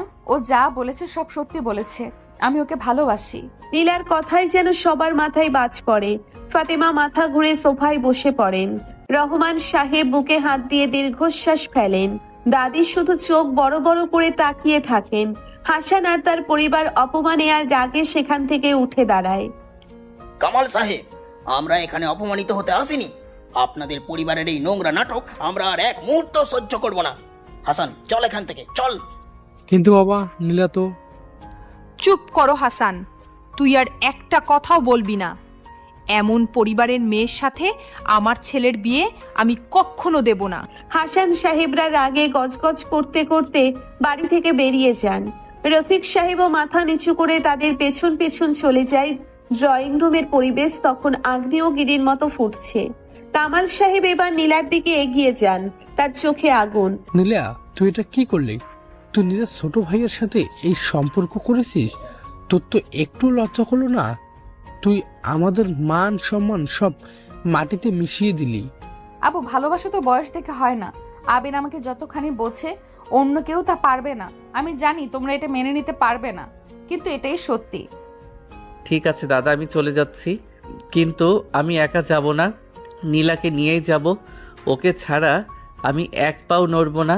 আবার আবির সিঁড়ি বেয়ে ওপরে ওঠে আর নীলার হাত শক্ত করে ধরে, নীলাও আবিরের হাতটা আঁকড়ে ধরে নিচে। সবাই স্তব্ধ হয়ে দাঁড়িয়ে থাকে। সুমি আর রনি এক কোনায় দাঁড়িয়ে কাঁদছে। ঠিক সেই সময় দাদি তার জায়গা থেকে উঠে দাঁড়ান। তার মুখে গম্ভীর একটা ছাপ। তোরা সবাই চুপ করবি এখন, অনেক চিল্লাইছস। তোরা এবার আমি কিছু কমু। কামাল আর রহমান, তোরা 2 ভাই কি পাগল হইয়া গেছস? নিজের পোলাপানরা বাড়ি থেকে বাইর করবার দিবি? আম্মা, আপনি এদের পক্ষ নিচ্ছেন? এরা যে পাপ করেছে তার জন্য এদের শাস্তি পেতেই হবে। কিসের পাপ? ভালোবাসলে কি কেউ পাপ করে? তুই কি ভুলে গেছস? কামাল, তুই যখন ফাতেমারে বিয়া করলি তখন ফাতেমার বয়স তোর থেকে 2 বছরের বেশি আছিল। আমরা তো তখন তোরে বাইর কইরা দিই নাই। দাদির কথায় কামাল আর রহমান দুজনেই চমকে ওঠেন। বাড়ির বাকিরাও অবাক হয়ে যায়। এই ইতিহাস কেউ জানতো না। ফাতেমা মাথা নিচু করে ফেলেন। মিতা আর সাকিব একে অপরের দিকে তাকিয়ে স্বস্তির নিঃশ্বাস ফেলে। চুপ কইরা আসোস কেন, কথা ক। তোরা যদি নিজেদের বয়সে তফাৎ মাইনা নিয়ে সুখে সংসার করতে পারোস, তবে আমার আবির আর নীলা কেন পারবো না? ওরা তো কোনো চুরি চামারি করে নাই, ওরা ভালোবাসছে। কিন্তু আম্মা, সমাজ কি বলবে? আত্মীয় স্বজনরা তো ছিছি করবে। সমাজ দিয়া তুই চুলায় আগুন দিবি সালমা? সমাজের মানুষ আইসে তোর ভাত দিয়া যাইব না? তোর পোলাপানে সুখে থাকলে তো গো শান্তি সমাজের কথা ভাইবা নিজের পোলারে কষ্ট দিবি তুই? দাদির কথায় পুরো বাড়ির পরিবেশটা একটু শান্ত হয়ে আসে। কামাল আর রহমান মাথা নিচু করে দাঁড়িয়ে থাকেন। আবির আর নীলা একে অপরের দিকে তাকায়। তাদের চোখে একটা আশার আলো জ্বলে ওঠে। আবির নীলার হাতটা আরো শক্ত করে ধরে। আব্বু, বড় আব্বু, আমরা জানি আমরা তোমাদের কষ্ট দিয়েছি, কিন্তু আমরা একে অপরকে ছাড়া বাঁচতে পারবো না। তোমরা আমাদের একটা সুযোগ দাও। আবির, আমাকে ক্ষমা করে দাও, কিন্তু আবির ছাড়া আমার জীবনটা অন্ধকার। আব্বু, আমাকে ক্ষমা করে দাও, কিন্তু আবির ছাড়া আমার জীবনটা অন্ধকার। আমি ওকে অনেক ভালোবাসি। কামাল সাহেব দীর্ঘশ্বাস ফেলে সোফায় বসে পড়েন। তিনি বুঝতে পারছেন এখন আর কিছুই করার নেই। রহমান সাহেবও তার পাশে বসেন। কিছুক্ষণ পর কামাল সাহেব মাথা তুলে আবিরের দিকে তাকান। ঠিক আছে, তোরা যা ভালো বুঝিস কর, কিন্তু আজ থেকে এই বাড়ির কোনো সিদ্ধান্তে আমি আর নাক গলাবো না। তোমরা যা খুশি করতে পারিস। এই কথা বলে কামাল সাহেব নিজের ঘরে চলে যান। ফাতেমাও তার পেছন পেছন যান। রহমান আর সালমাও কোনো কথা না বলে সেখান থেকে সরে যান। শুধু দাদি দাঁড়িয়ে থাকেন, মুচকি মুচকি হাসেন। ওই আবির, তুই আর কতক্ষণ মায়াটার হাত ধইরা রাখবি? ওর তো জ্বর, যা ওরে ঘরে নিয়ে যা আর জলদি সুস্থ কর। আমি কালই কাজী ডাইকা তোমাকে বিয়ার ব্যবস্থা করতাছি। দাদি, তুমি রিয়েলি গ্রেট। তুমি আজ আমাদের জীবন বাঁচিয়ে দিলে। আমি তোমাকে অনেক ভালোবাসি। আবির আনন্দে দাদিকে জড়িয়ে ধরে। নীলাও হাসি মুখে দাদির দিকে তাকায়। তার চোখ দিয়ে আনন্দ অশ্রু পড়ছে। আবির নীলাকে কোলে তুলে নেয় আর সোজা তার রুমের দিকে হাঁটা শুরু করে। নীলা লজ্জায় আবিরের বুকে মুখ লুকায়। আবির, আমাকে নামিয়ে দে, সবাই দেখছে তো। কুলসুম আর রাজু ওখানে দাঁড়িয়ে আছে। দেখতে দাও সবাইকে। আজ থেকে তুমি আমার বউ। এখন আর কাউকে ভয় পাওয়ার কিছু নেই। আমি তোমাকে এভাবেই সারা জীবন বুকে আগলে রাখবো। আবির নীলাকে নিয়ে রুমে ঢোকে আর দরজাটা পা দিয়ে আটকে দেয়। সে নীলাকে খুব সাবধানে বিছানায় শুইয়ে দেয়। নীলার জ্বর আগের চেয়ে একটু কমেছে, কিন্তু তার শরীরের ক্লান্তি এখনো যায়নি। আবির নীলার পাশে শুয়ে পড়ে আর নীলাকে নিজের বুকের সাথে শক্ত করে জড়িয়ে ধরে। এইভাবেই পরিবারের সব ঝড়ঝাপটা পেরিয়ে তাদের ভালোবাসা একটা পূর্ণতার দিকে এগিয়ে যায়। রাতের নিস্তব্ধতা পুরো বাড়ি জুড়ে। নীলার ঘরে আবির আর নীলা একা। আবির নীলার মাথার কাছে বসে আলতো করে ওর চুলে বিলি কেটে দিচ্ছে। নীলার চোখ বন্ধ, কিন্তু সে ঘুমায়নি। জ্বরের ঘোরে তার শরীর এখনো একটু একটু কাঁপছে। আবির আস্তে করে নীলার গায়ের ওপর কম্বলটা টেনে দেয়। তোমার কি এখনো খুব শীত করছে নীলা? আমি কি এসিটা বন্ধ করে দেব? না, এসি বন্ধ করতে হবে না। তুই আমার কাছে আয়, আমাকে জড়িয়ে ধরে রাখ, তাহলেই আমার শীত কমে যাবে। তোর গায়ে রোমে আমার খুব শান্তি লাগে। আমি আজ খুব ভয় পেয়েছিলাম জানিস, যখন বড় আব্বু তোকে চর মারলো। আমার মনে হচ্ছিল আমার কলেজাটা কেউ টেনে ছিঁড়ে ফেলছে। আমি তো তোমার কাছে আছি সারা জীবন, এইভাবেই তোমার কাছে থাকবো। তুমি আজ যে সাহস দেখিয়েছো, আমি সত্যি অবাক হয়ে গেছি। আমি ভাবতেই পারিনি তুমি সবার সামনে এভাবে সত্যিটা স্বীকার করবে। আমি তো ভেবেছিলাম তুমি ভয়ে ওই প্রফেসরের সামনেই চুপ করে থাকবে আর আংটি পরে নেবে। আমি বাধ্য হয়েছি আবির, তুই যেভাবে পাগল হয়ে গিয়েছিলি আমার ভয় করছিল। আব্বু যদি সত্যি তোকে বাড়ি থেকে বের করে দিত, আমি তোকে ছাড়া এক মুহূর্ত বাঁচতে পারতাম না। তুই আমার ছোট ভাই হয়েও কিভাবে আমার পুরো পৃথিবী হয়ে গেলি আমি নিজেই জানি না। আমি শুধু জানি তোকে ছাড়া আমার দম বন্ধ হয়ে আসে। ছোট ভাই কথাটা আর একবারও মুখে আনবে না নীলা। আমি তোমার প্রেমিক, তোমার হবু স্বামী। আর আজ রাতেই আমি তোমাকে বোঝাবো আমি তোমার চেয়ে কতটা বড় আর কতটা অধিকার রাখি তোমার উপর। তুমি শুধু আমার, আর কারো না। আবির নীলার কানের কাছে মুখ নিয়ে ফিসফিস করে কথাগুলো বলে। নীলার সারা শরীরে একটা বিদ্যুৎ খেলে যায়। সে চোখ খুলে আবিরের দিকে তাকায়। আবিরের চোখে এক অদ্ভুত নেশা, যা নীলাকে পাগল করে দেয়। আবির আস্তে আস্তে নীলার মুখের ওপর ঝুঁকে পড়ে, নীলার শুকনো ঠোঁটে নিজের ঠোঁট ছুঁয়ে দেয়। নীলা এবার আর বাধা দেয় না। সে নিজের দুই হাত দিয়ে আবিরের গলা জড়িয়ে ধরে। আবিরের চুম্বনের গভীরতা বাড়তে থাকে। নীলার ঝড়ের উত্তাপ আর আবিরের শরীরের উত্তাপ মিলেমিশে একাকার হয়ে যায়। আবিরের হাত নীলার কোমরের কাছে চলে যায়। সে নীলার পোশাকের উপর দিয়েই নীলার নরম শরীর অনুভব করতে থাকে। নীলা হালকা গুঙিয়ে ওঠে। আবির, আমার খুব কষ্ট হচ্ছে। তুই আমাকে পাগল করে দিবি। আমি আর নিজেকে সামলাতে পারছি না। তুই আমাকে তোর করে নে, আজ সব কিছু শেষ করে দে। আমি আর এই দূরত্বেও সহ্য করতে পারছি না। তুই আমাকে ভালোবাস আবির, অনেক ভালোবাস। আজ না নীলা, আজ তোমার শরীর খারাপ। আমি চাই আমাদের প্রথম রাতটা একদম নিখুঁত হোক। আজ শুধু এভাবেই আমি তোমাকে আদর করব। তুমি শুধু আমার ভালোবাসা অনুভব করো। আমি তোমাকে এত সহজে ছেড়ে দেব না। তোমার শরীরের প্রতিটি ইঞ্চিতে আমি আমার নাম লিখে দেব, কিন্তু আজ তুমি শুধু বিশ্রাম নাও। আবির নীলার গলায় আর ঘাড়ে ছোট ছোট চুমু দিতে থাকে। নীলা চোখ বন্ধ করে সেই সুখ অনুভব করে। বেশ কিছুক্ষণ পর আবির নীলাকে নিজের বুকের ওপর টেনে নেয়। নীলা আবিরের বুকে মাথা রেখে শান্ত হয়ে শুয়ে থাকে। তাদের দুজনের হৃদস্পন্দন এক হয়ে যায়। পরের দিন সকালে পুরো বাড়িতে একটা থমথমে পরিবেশ। দাদি সকাল সকাল উঠে সবাইকে ড্রয়িং রুমে ডেকে পাঠিয়েছেন। রাজু আর কুলসুম এক কোনায় দাঁড়িয়ে আছে। ওরে কামাল আর রহমান, তোরা দুই ভাই এদিক আয়। কাল রাইতে যা ওইছে তা তো ওইছেই। এখন তোরা কি সিদ্ধান্ত নিলি আমারে কইলা ক? আমি তো কালই কইছি আমি এই বিয়া দিমই। তোরা যা রাজি না থাকলে আমি একাই সব ব্যবস্থা করবো। আম্মা, আপনি তো সবাই বোঝেন সমাজের মানুষ আমাদের নিয়ে কি বলবে। আপন চাচাতো ভাই বোনের বিয়ে, তাও আবার মেয়ে বড়, ছেলে ছোট মানুষ, তো হাসাহাসি করবে। আমরা আত্মীয় স্বজনদের মুখ দেখাবো কি করে? ওই হাসান সাহেবের বাপ মা তো কাল আমাদের অপমান করেই গেল। ভাই ঠিকই বলছে আম্মা। আবির আর নীলার বয়সের তফাৎটা মানুষ কিভাবে নেবে? আমাদের তো একটা সম্মান আছে সমাজে।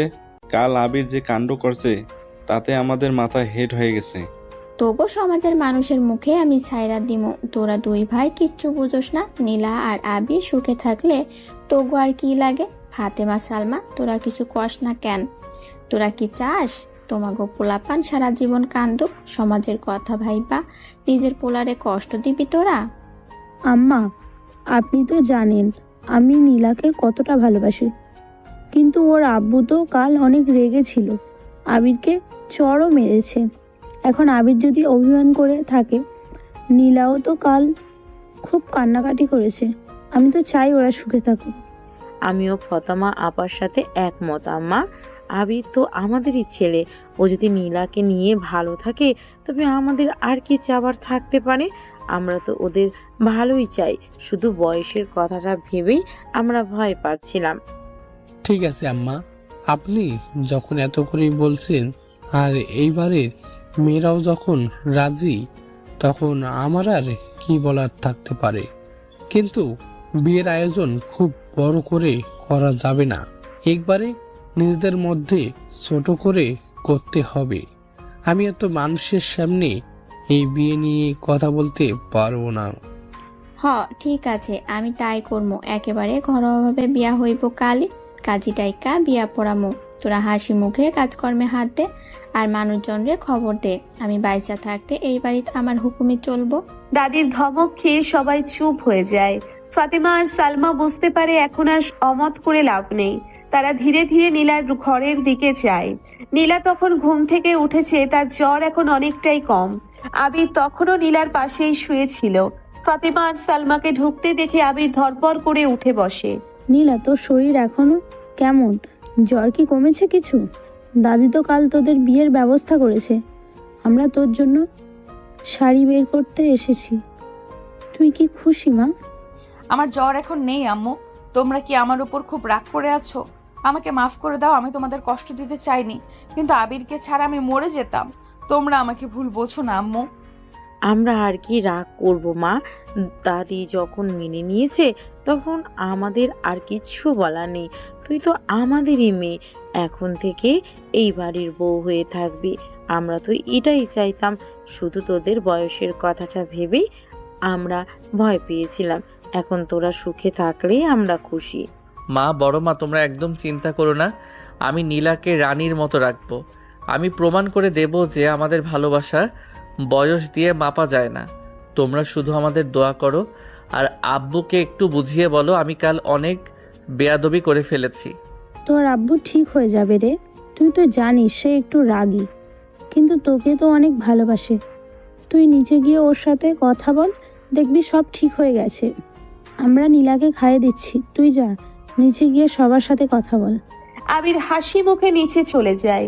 দুপুরে সাকিব, জয়া আর মিতা এসে হাজির হয়। তারা এসেই পুরো বাড়ি মাতিয়ে তোলে। রনি আর সুমিও তাদের সাথে যোগ দেয়।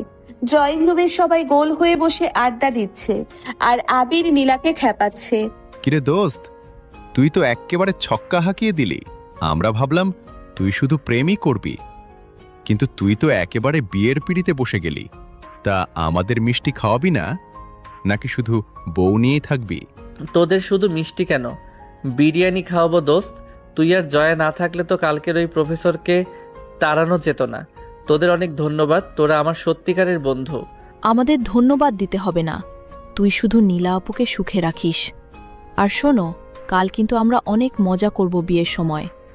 আমরা তোদের দুজনের অনেক ছবি তুলব আর ফেসবুকে পোস্ট করব, সবাই দেখুক তোদের ভালোবাসা। নীলা, তুই তো একদম চুপ হয়ে আছিস, লজ্জা পাচ্ছিস নাকি? তোর পিচ্চি ভাই কাল তোর স্বামী হতে যাচ্ছে, তোর অনুভূতি কি বলো আমাদের? তুই তো ওকে আগে শুধু বকতি আর কান মলতি, এখন কি করবি? তুই একদম চুপ কর মিতা, তোরা সবাই মিলে আমাকে পাগল করে দিবি। এমনিতেই আমার খুব নার্ভাস লাগছে। আবির, তুই ওদের থামা, এরা বেশি বকছে। আমি কিন্তু উঠে চলে যাব বলে দিচ্ছি। ওরা তো ঠিকই বলছে নীলা, কাল থেকে আমি তোমার স্বামী আর তুমি আমার বউ। এখন থেকে আমার সব কথাই তোমাকে উঠতে বসতে হবে। আমি যা বলবো তাই শুনতে হবে, না হলে কিন্তু সোজা পানিশমেন্ট। ভাইয়া, তুই কিন্তু এখন থেকে নীলা আপুর উপর হুকুম চালানো শুরু করে দিলি। বিয়ের পর না জানি কি করবে। নীলা আপু, তুমি কিন্তু ভাইয়াকে একদম ছাড় দেবে না। তুমি বড়, তুমি ওকে শাসন করবে। হ্যাঁ আপু, ভাইয়া তো এমনিতে অনেক রাগী, তুমি ওকে কন্ট্রোলে রাখবে। আমরা সবাই তোমার পক্ষে আছি। ভাইয়া, তুমি কিছু বললে আমাদের জানাবে, আমরা ভাইয়ের কান মলে দেব। তোরা দেখি এখন থেকেই বউয়ের দলে চলে গেলি। দাঁড়া, তোদের আমি মজা দেখাচ্ছি। আগে বিয়েটা তো হোক, তারপর তোদের দুজনের খবর আছে। আমার বউকে আমার বিরুদ্ধে উস্কে দিচ্ছিস। সবাই মিলে হাসাহাসি করতে থাকে। ঠিক এমন সময় বাড়ির গেটে একটা গোলমাল শোনা যায়। নাদিয়া এসে হাজির হয়েছে, তার মুখ রাগে লাল। সে সোজা ড্রয়িং রুমে ঢুকে আবিরের সামনে এসে দাঁড়ায়। সবাই অবাক হয়ে তার দিকে তাকায়। আবির, তুমি এটা কি করছো? তুমি নীলা আপুকে বিয়ে করতে পারো না। তুমি আমাকে কথা দিয়েছিলে তুমি আমাকে ভালোবাসো, আর এখন তুমি আমাকে ধোঁকা দিচ্ছ। আমি কিছুতেই এই বিয়ে হতে দেব না। নাদিয়া, তুমি মিথ্যা বলা বন্ধ করো। আমি তোমাকে কবে ভালোবাসার কথা বলেছি? আমি সব সময় তোমাকে এড়িয়ে চলেছি। তুমি নিজে থেকে গায়ে পড়ে আমার সাথে কথা বলতে আসতে, আর আমি তোমাকে বারবার বলেছি আমি নীলাকে ভালোবাসি। তুমি কেন বুঝতে চাও না? হ্যাঁ নাদিয়া, তুমি মিথ্যা বলছো। আবির কোনোদিন তোমাকে প্রশ্রয় দেয়নি। তুমি নিজেই আবিরের পেছনে ঘুরে বেড়াতে। আর আমাদের আবির তো প্রথম থেকেই নীলা আপুর জন্য পাগল। তুমি মিথ্যা অপবাদ দিয়ে এখানে ঝামেলা করতে এসো না। তোমরা সবাই মিলে আমাকে মিথ্যাবাদী বানাচ্ছ। আমি বড় আম্মাকে সব বলে দেব যে তোমরা নীলা আপুর সাথে আবিরের বিয়ে দিয়ে কত বড় পাপ করছো। আপন ভাই বোনের মধ্যে বিয়ে, এসব সমাজ মেনে নেবে না। ওরে মাইয়া, তুই অনেক বক বক করছস। এখন আমার বাড়ি থাইকা বাইর হ। আমার নাতিন আর নাত বউয়ের বিয়া নিয়া আজে বাজে কথা কইলে আমি কিন্তু সত্যি সত্যি পুলিশ ডাকুম। আমার আবির আর নীলা একে অপরের ভালোবাসে, এইখানে তোর নাক গলানোর কোনো দরকার নাই। যা বাইর হ আমার বাড়ি থাইকা। দাদির কড়া কথায় নাদিয়া অপমানিত হয়ে সেখান থেকে দৌড়ে চলে যায়। সবাই একটা স্বস্তির নিঃশ্বাস ফেলে আবির নীলার দিকে তাকিয়ে মুচকি হাসে। বিকাল বেলা আবির আবার নীলার ঘরে যায়। নীলা তখন আয়নায় সামনে দাঁড়িয়ে নিজের চুল আঁচড়াচ্ছিল। আবির পেছন থেকে গিয়ে নীলাকে শক্ত করে জড়িয়ে ধরে। কাল আমাদের বিয়ে নীলা, তুমি কি বুঝতে পারছো? কালকের পর থেকে তুমি শুধু আমার, এই ঘর, এই বিছানা, সব কিছু আমাদের হবে। আমি আর অপেক্ষা করতে পারছি না। আমার ইচ্ছে করছে এখনই সব নিয়ম কানুন ভেঙে ফেলি। আবির, তুই এত অধৈর্য হচ্ছিস কেন? কাল তো বিয়ে হয়েই যাচ্ছে, আর একটা রাতেরই তো অপেক্ষা। তুই আমাকে ছাড়, কেউ দেখে ফেলবে। সবাই নিচে কাজের মধ্যে ব্যস্ত, আর তুই এখানে এসে এসব করছিস। দেখুক সবাই, আমি কাউকে ভয় পাই না। তুমি আমার বউ, আমি তোমাকে আদর করব, তাতে কার কি? আমি তো তোমার কাছে আমার অধিকার দাবি করছি। তুমি আজ এত সুন্দর করে সেজেছ কেন? আমাকে পাগল করার জন্য? আমি কোথায় সাজলাম? আমি তো শুধু চুল আঁচড়াচ্ছিলাম। তুই সবসময় আমাকে নিয়ে এমন মাতামাতি করিস কেন? আমার খুব লজ্জা করে জানিস। আমি তুই যখন আমার দিকে ওভাবে তাকাস, আমার বুকের ভেতরটা কেঁপে ওঠে। তোমার এই কাঁপুনিটাই তো আমি চাই নীলা। আমি চাই তুমি আমাকে দেখে এভাবেই পাগল হয়ে যাও। আমি তোমার শরীরের প্রতিটি অংশে আমার স্পর্শ রেখে যেতে চাই। তুমি শুধু আমাকে অনুভব করো। আবির নীলার ঘাড়ে মুখ ঘষতে থাকে। নীলার শরীর শিরশির করে ওঠে। সে চোখ বন্ধ করে আবিরের বুকে মাথা এলিয়ে দেয়। আবিরের হাত নীলার পেটের উপর দিয়ে ঘুরে এসে নীলার বুকে স্পর্শ করে। নীলা একটা দীর্ঘশ্বাস ছাড়ে। আবির নীলার কানের লতিতে হালকা করে কামড় দেয়। নীলার সারা শরীর উত্তেজনায় কাঁপতে শুরু করে। আবির প্লিজ, আর না, আমি আর সামলাতে পারছি না। তুই আমাকে ছেড়ে দে, না হলে আমি মরে যাব। তোর এই আদর আমার সহ্য হচ্ছে না। তুই বড্ড বেশি পাগল করে দিস আমাকে। আমি তো তোমাকে পাগল করতেই চাই নীলা। তুমি শুধু আমার ভালোবাসার সাগরে ডুবে থাকো। আমি তোমাকে এত ভালোবাসা দেব যে তুমি অন্য সব কিছু ভুলে যাবে। কালকে রাতটা আমাদের জীবনের সেরা রাত হবে। আমি তোমাকে রানীর মতো সাজিয়ে আমার বুকে টেনে নেব। আবির নীলাকে নিচের দিকে ঘুরিয়ে নেয় আর নীলার ঠোঁটে একটা গভীর আর দীর্ঘ চুমু দেয়। নীলাও এবার পূর্ণ শক্তিতে আবিরকে জড়িয়ে ধরে তাদের দুজনের শরীরের উত্তাপ আর ভালোবাসার গভীরতায় পুরো ঘরটা যেন একটা রোমান্টিক স্বর্গে পরিণত হয়। আবির নীলার শাড়ির আঁচলটা সরিয়ে দেয় আর নীলার উন্মুক্ত কাঁধে নিজের ঠোঁট ছোঁয়ায়। নীলা আবিরের চুলগুলো শক্ত করে খামচে ধরে। আবির, তুই আমাকে তোর করে নে, আমাকে আর দূরে রাখিস না। আমি তোর এই অধিকার মেনে নিয়েছি। তুই আমার স্বামী, তুই আমার সব। আমি তোকে ছাড়া আর কিছুই ভাবতে পারি না। তুমি আমার জান নীলা, তুমি আমার সব কিছু। আমি তোমাকে কখনোই দূরে রাখবো না। কালকের দিনটার পর থেকে আমাদের আর কোনো লুকোচুরি থাকবে না। আমরা সবার সামনে হাত ধরে হাঁটবো। আমি তোমাকে সবার সামনে চুমু খাবো। কেউ আমাদের আটকাতে পারবে না। আবির নীলার মুখে, ঘাড়ে আর বুকে অজস্র চুমু দিতে থাকে। নীলা শুধু আবিরের ভালোবাসায় নিজেকে সঁপে দেয়। তাদের এই গোপন আর গভীর ভালোবাসার মুহূর্তগুলো তাদের সম্পর্কের ভিত আরো মজবুত করে তোলে। বাইরে তখন বিয়ের আয়োজন চলছে। কালকের বিয়ের জন্য পুরো বাড়ি সেজে উঠেছে, আর ভেতরে এই দুই ভালোবাসার মানুষের হৃদয় এক হয়ে যাচ্ছে একটা নতুন ভবিষ্যতের আশায়। আজ কিন্তু আমাদের জীবনের সবচেয়ে খুশির দিন নীলা। তুমি কি তৈরি আমাকে সারা জীবনের জন্য সহ্য করার জন্য? তোকে সহ্য করার অভ্যাস আমার ছোটবেলা থেকেই আছে। তুই তো আমার পিছু ছাড়িস না কখনো। আজ থেকে তো পাকাপাকি ভাবে ঘাড়ের উপর চেপে বসলি। আমি ঘাড়ের ওপর নয়, তোমার হৃদয়ের একদম গভীর জায়গায় জায়গা করে নিতে চাই। আর আজ রাতে সেটা আমি খুব ভালো করেই বুঝিয়ে দেব। তুমি শুধু অপেক্ষা করো। অসভ্য কোথাকার! বিয়ের দিন সকালেও তোর মুখে কোনো লাগাম নেই। আজ রাতে যদি উল্টাপাল্টা কিছু করিস, আমি কিন্তু তোকে বাসর ঘর থেকে বের করে দেব, বলে দিলাম। বাসর ঘর থেকে তুমি আমাকে বের করবে? আমি তো তোমাকে এমন ভালোবাসার জালে জড়াবো যে তুমি নিজেই আমাকে ছাড়তে চাইবে না। আজ তোমার সব দাপট আমি শেষ করে দেব, আমার মিষ্টি বউ। আবির আর নীলার এই মিষ্টি ঝগড়া দিয়ে শুরু হয় তাদের বিয়ের সকাল। পুরো বাড়ি জুড়ে আজ একটা অন্যরকম আনন্দের আমেজ বইছে। উঠানে প্যান্ডেল সাজানো হয়েছে লাল আর সাদা ফুল দিয়ে। দাদি সকাল সকাল উঠে সবাইকে কাজের নির্দেশ দিচ্ছেন। রাজু আর কুলসুম এদিক ওদিক দৌড়াচ্ছে। সবার মুখে হাসির ছটা। ওরে কুলচুম, তুই কি সারাদিন ওই এক জায়গায় খাড়াইয়া থাকবি? যা গিয়া দেখ বাবুর্চি গোস্ত চুলাই দিছে কিনা। আর রাজু, তুই গিয়া ড্রয়িং রুমের সোফাগুলো কভার ঠিক কর। আজ আমার নাতিনের বিয়া, কোনো কামে যেন খুঁত না থাকে। দাদিজান, আমি তো সকাল থেকেই দৌড়াইতাছি। বাবুর্চি তো কইল আর আধা ঘন্টার মধ্যে সব রান্ধন শেষ হইয়া যাইব।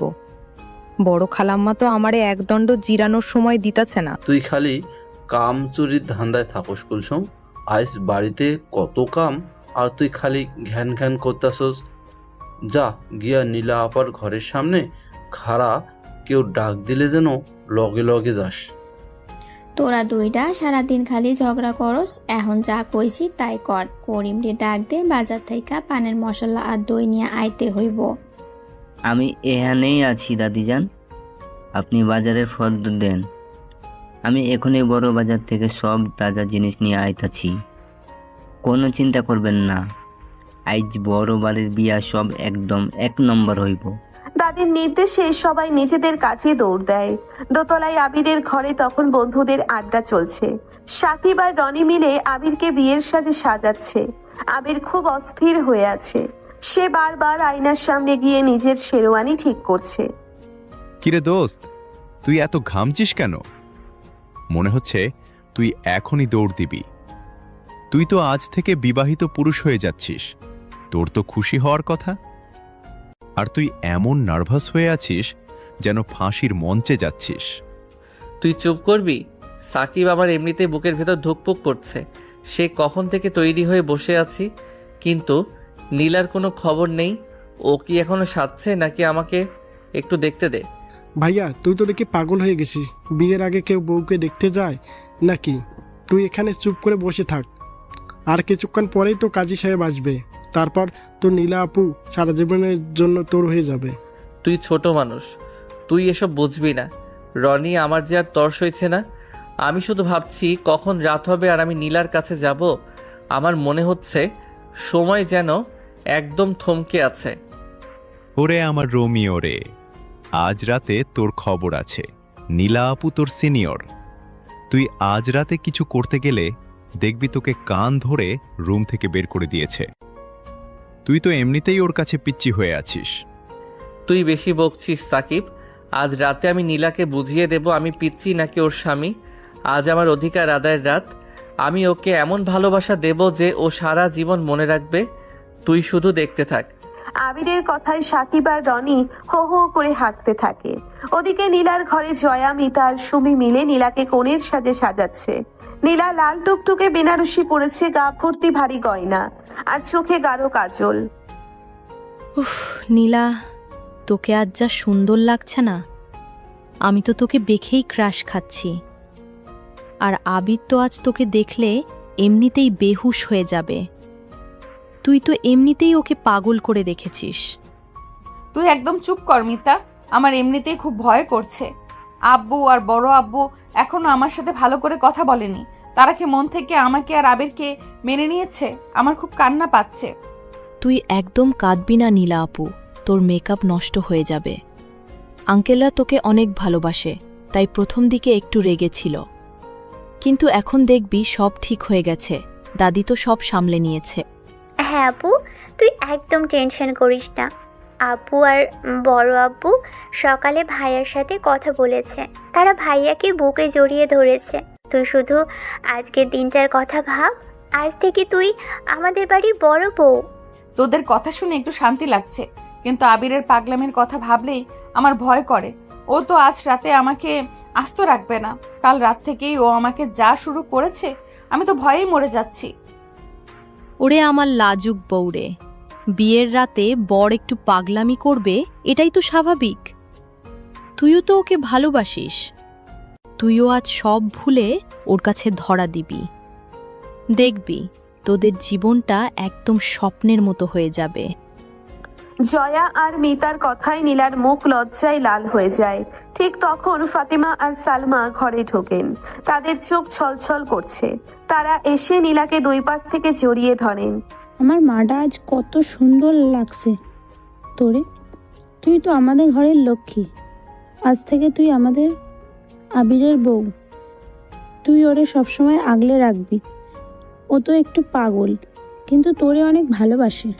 হ্যাঁ রে নীলা, আমরা হয়তো প্রথমে একটু ভুল বুঝেছিলাম, কিন্তু তুই ছাড়া আবির যে বাঁচবে না সেটা আমরা বুঝে গেছি। তোরা সুখে থাকলেই আমাদের শান্তি, আমাদের আর কোনো কষ্ট নেই। আম্মু, তোমরা আমাকে ক্ষমা করে দিও। আমি তোমাদের সম্মান নষ্ট করতে চাইনি, কিন্তু আমি আবিরকে ছাড়া থাকতে পারতাম না। তোমরা আমার মাথার উপর হাত রাখো, তাহলেই আমার আর কোনো ভয় থাকবে না। ফাতিমা আর সালমা নীলার মাথায় হাত বুলিয়ে দেন। ড্রয়িং রুম থেকে কাঁচির ডাক আসে। বিয়ে পড়ানোর সময় হয়ে গেছে। কামাল আর রহমান হাসি মুখে কাজী সাহেবের পাশে বসে আছেন। আম্মা, আপনি এবার আবিরকে নিচে ডাকুন। কাজী সাহেব তো সব প্রস্তুত করে ফেলেছেন, আর দেরি করে লাভ নেই। কাজটা তাড়াতাড়ি শেষ করাই ভালো।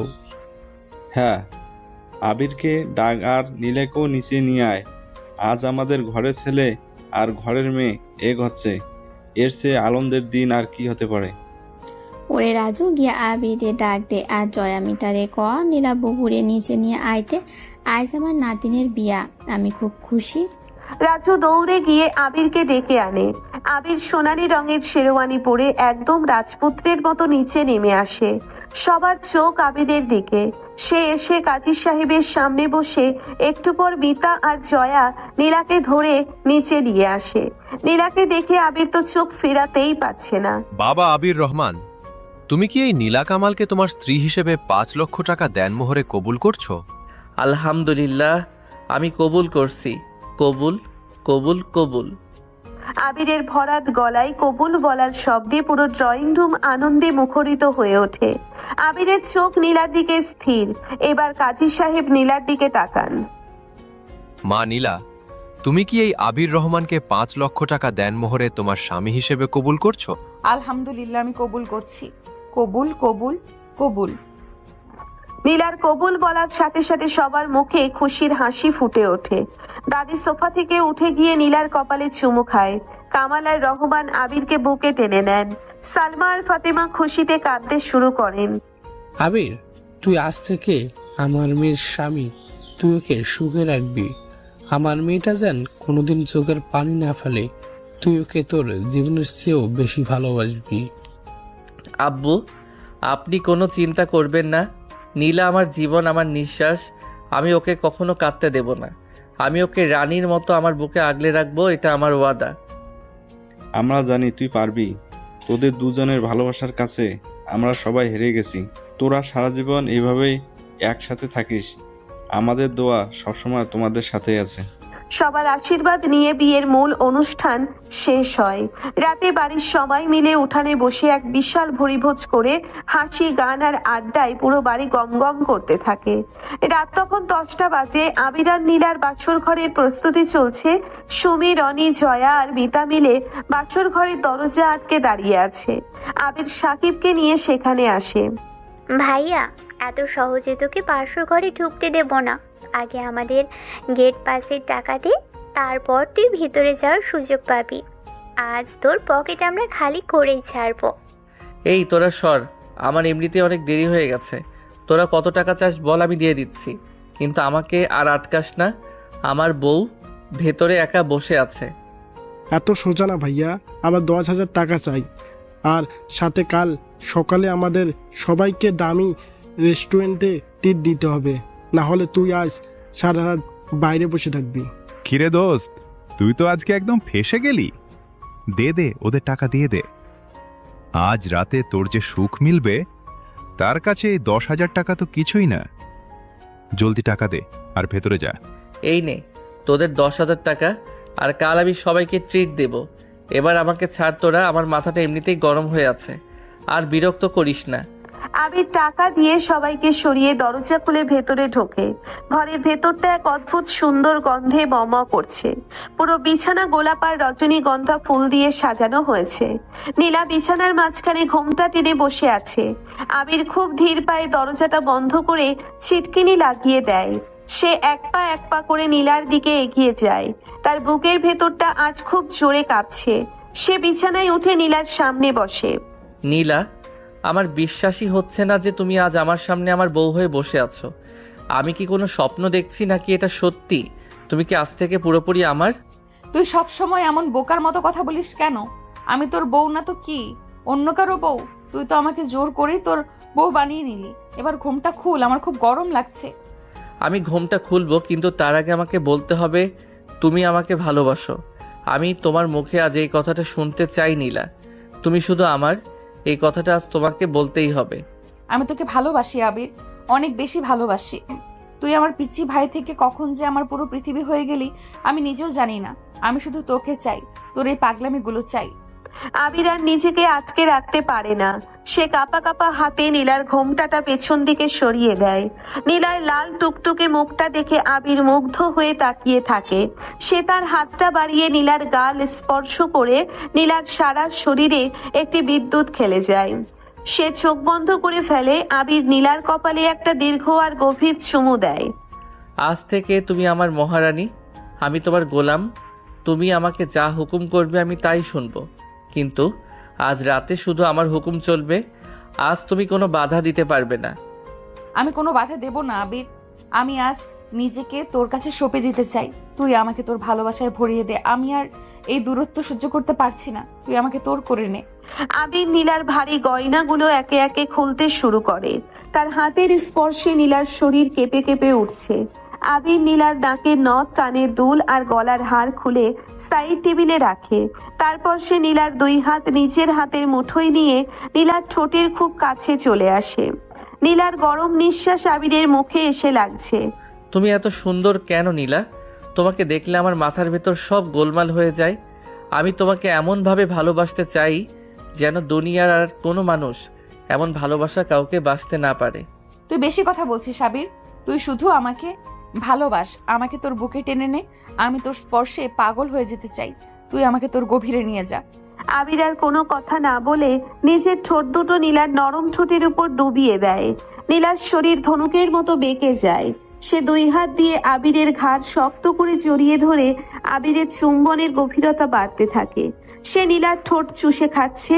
নীলার মুখ থেকে একটা চাপা গোঙানি বেরিয়ে আসে। আবিরের হাত নীলার কোমরের কাছে গিয়ে বেনারসির ভাঁজগুলো খুলতে শুরু করে। আমি আজ তোমার শরীরের প্রতিটি ইঞ্চিতে আমার ভালোবাসার দাগ বসিয়ে দেব। তুমি শুধু আমার এই অধিকারটা আমি আজ পুরোপুরি আদায় করে নেব। তুই যা খুশি কর আবির। আমি আর নিজেকে আটকে রাখতে পারবো না। আমি আর নিজেকে আটকে রাখবো না। তুই আমার স্বামী, তুই আমার সব। আমি তোর এই উত্তাপ আরো বেশি করে চাই। আবির নীলার বেনারসির আঁচলটা সরিয়ে দেয়। নীলার উন্মুক্ত ফর্সা কাঁধ দেখে আবিরের চোখ চকচক করে ওঠে। সে নীলার কাঁধে আর ঘাড়ে ছোট ছোট চুমু দিতে শুরু করে। নীলা উত্তেজনায় আবিরের চুলগুলো খামচে ধরে। আবিরের হাত নীলার পেটের ওপর দিয়ে ঘুরে এসে নীলার বুকের কাছে স্পর্শ করে। নীলার সারা শরীর শিরশির করে ওঠে। সে জোরে শ্বাস নিতে থাকে। তোমার এই কাঁপুনিটা আমার খুব ভালো লাগে নীলা। তুমি যখন আমার স্পর্শে এভাবে পাগল হয়ে যাও তখন আমার নিজেকে দুনিয়ার সবচেয়ে ভাগ্যবান পুরুষ মনে হয়। তুই আমাকে পাগল করে দিচ্ছিস আবির। আমি আর সামলাতে পারছি না। তুই আমাকে তোর ভালোবাসার সাগরে ডুবিয়ে দে। আমি তোর সাথে এক হয়ে যেতে চাই। আবির নীলাকে বিছানায় শুইয়ে দেয় আর নিজে নীলার উপর ঝুঁকে পড়ে। তার হাত নীলার শরীরের সব বাধা একে একে দূর করে দেয়। নীলা লজ্জায় দুই হাত দিয়ে নিজের মুখ ঢেকে ফেলে। আবির মুচকে হেসে নীলার হাত দুটো সরিয়ে দেয় আর নীলার চোখে চোখ রাখে। আজ কোনো লজ্জা নেই নীলা। আজ তুমি আর আমি ছাড়া এই দুনিয়ায় আর কেউ নেই। আজ শুধু আমাদের ভালোবাসার রাত। তুমি শুধু আমাকে অনুভব করো। আবির নীলার উন্মুক্ত শরীরে নিজের ভালোবাসার চিহ্ন আঁকতে শুরু করে। তার প্রতিটি চুমু নীলার শরীরে একটা নতুন আগুনের জন্ম দেয়। নীলা ব্যথায় আর সুখে একাকার হয়ে যায়। সে আবিরের পিঠে নিজের নখ বসিয়ে দেয়। তাদের দুজনের শরীরের উত্তাপ আর ভালোবাসার গভীরতায় বাসর ঘরটা যেন একটা রোমান্টিক স্বর্গে পরিণত হয়। আবির নীলার সব কষ্ট নিজের ভালোবাসা দিয়ে মুছিয়ে দেয়। উফ আবির, তুই আমাকে এত ভালোবাসা দিচ্ছিস কেন? আমি যে তোর এই ভালোবাসায় মরে যাব। তুই আমাকে সারা জীবন এইভাবেই ভালোবাসবি তো? আমাকে কখনো ছেড়ে যাবি না তো? আমি তোমাকে ছেড়ে যাওয়ার কথা ভাবলে আমার নিজেরই দম বন্ধ হয়ে আসে। তুমি আমার জীবন, তুমি আমার বেঁচে থাকার কারণ। আমি তোমাকে আমার বুকের ভেতর সারা জীবন এভাবেই আটকে রাখবো। তাদের দুজনের শরীর আর মন এক অদ্ভুত প্রশান্তিতে ভরে যায়। রাতের অন্ধকার যত গাঢ় হয় তাদের ভালোবাসার গভীরতা তত বাড়তে থাকে। প্রথম রাতের সেই মোহনীয় আদর আর আবেগে নীলা নিজেকে সম্পূর্ণভাবে আবিরের কাছে সঁপে দেয়। আবিরের পাগলামি আর নীলার আত্মসমর্পণ তাদের সম্পর্ককে একটা নতুন রূপ দেয়। সকালের মিষ্টি রোদ যখন জানালার পর্দা ভেদ করে ঘরের ভেতর ঢোকে, তখন আবির আর নীলা একে অপরের বুকে জড়িয়ে গভীর ঘুমে আচ্ছন্ন। নীলার মাথা আবিরের বুকে আর আবিরের একটা হাত নীলার কোমর জড়িয়ে আছে। তাদের মুখে একটা তৃপ্তির হাসি। এইভাবেই অনেক বাধা বিপত্তি, বয়সের পার্থক্য আর পরিবারের সব নিয়ম ভেঙে আবির আর নীলার ভালোবাসা একটা সুন্দর পরিণতি পায়। তাদের খুনসুটি, মান অভিমান আর গভীর ভালোবাসায় শুরু হয় একটা নতুন হ্যাপি এন্ডিং।